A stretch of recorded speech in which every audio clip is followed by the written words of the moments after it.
السلام علیکم ورحمۃ اللہ وبرکاتہ۔ میرا نام ہے طیب رفیق اور آپ دیکھ رہے ہیں ٹی آر ریئیکشن ہاؤس۔ آج ہم بات کرنے لگے ہیں کہ یہودی جو ہیں اپنے مردوں کے ساتھ کیا سلوک کرتے ہیں، ان کے ساتھ کیا سلوک کیا جاتا ہے مرنے کے بعد، اور کیسے ان کو دفن کیا جاتا ہے۔ ویسے تو اسرائیل اور فلسطین کا معاملہ تو آپ دیکھ ہی رہے ہیں کس قدر وہ مسلمانوں پر ظلم کر رہے ہیں، مگر وہ اپنے لوگوں کے ساتھ کیا ظلم کرتے ہیں یہ ہم آج آپ کو اس ویڈیو میں بتائیں گے۔ اگر ابھی تک آپ نے ہمارے چینل کو سبسکرائب نہیں کیا تو چینل کو سبسکرائب کیجیے، بیل کے آئیکن کو پریس کیجیے تاکہ آپ کو تک اسلامک ویڈیو بار وقت پہنچ سکے۔ بسم اللہ الرحمن الرحیم۔ السلام علیکم دوستو، یہودیوں میں مردوں کو کیسے دفن کیا جاتا ہے، قبر کیسے بنائی جاتی ہے اور ان کی تجہیز و تکفین کیسے ہوتی ہے، یہی ہماری آج کی ویڈیو کا موضوع ہوگا۔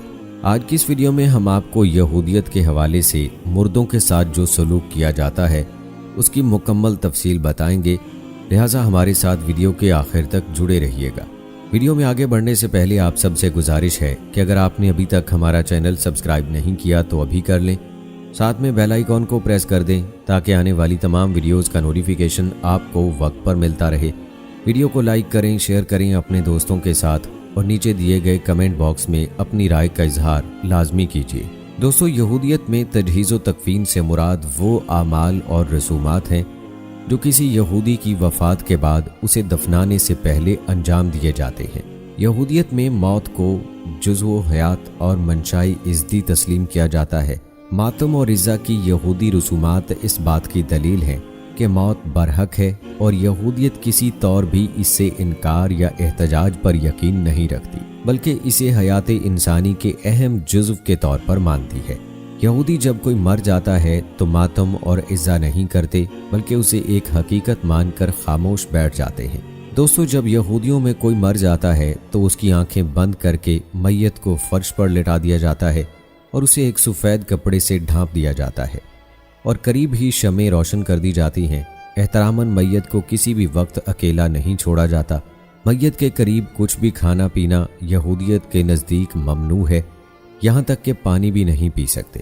اس عقیدے کے مطابق یہودی کہتے ہیں کہ چونکہ مرنے والا اب ان افعال کو انجام نہیں دے سکتا، لہٰذا اس کی روح کو تکلیف ہوگی۔ دوستو، میت کے قریب موجود رہنے والوں کو شومیرم کہا جاتا ہے۔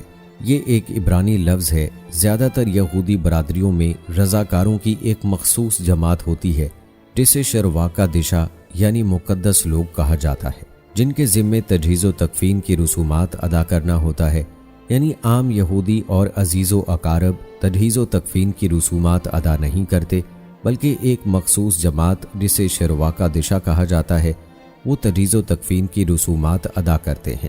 میت کو غسل دینا اور کفن پہنانا اور اسے یہودی روایات کے مطابق تدفین کے لیے تیار کرنا ان لوگوں کے ذمے ہوتا ہے، اور ان افراد کو انتہائی قدر و احترام کی نگاہ سے دیکھا جاتا ہے، کیونکہ وہ ایسے لوگوں کی خدمات انجام دیتے ہیں جو ان کو بدلے میں کچھ بھی نہیں دے سکتے۔ دوستو، آپ یہ سن کر یقیناً حیران ہوں گے کہ یہودی عقیدے کے مطابق میت کو چھونا روحانی ناپاکی کا سبب ہوتا ہے، لہٰذا کوہن کو میت والے کمرے یا جگہ پر موجود ہونے کی اجازت نہیں ہوتی۔ دوستو، جیسے ہمارے مذہب اسلام میں علماء اور مسیحیت میں پادری ہوتے ہیں، ایسے ہی یہودیوں کے پیشوا اور واعظ کو کوہن کہا جاتا ہے۔ یہ بھی عبرانی زبان کا لفظ ہے۔ وہ لوگ جنہوں نے میت کو مس کیا ہو ان پر غسل یا کم از کم ہاتھ پاؤں دھونا یہودیت میں لازم ہوتا ہے۔ یہودیت میں تدفین کا عمل جلد از جلد سر انجام دیا جاتا ہے۔ میت کو حنود کرنا یا جلانا یہودیت میں ممنوع ہے، البتہ اگر مرحوم نے اپنے اعضاء عطیہ کیے ہوں تو اس کی مشروط شرعی اجازت لی جا سکتی ہے، اگر یہ ثابت ہو کہ ایسا کرنے سے کوئی زندگی بچائی جا سکتی ہے، کیونکہ جسم کو اس کے مکمل اعضاء سمیت دفن کرنا بھی یہودیت میں لازمی ہے۔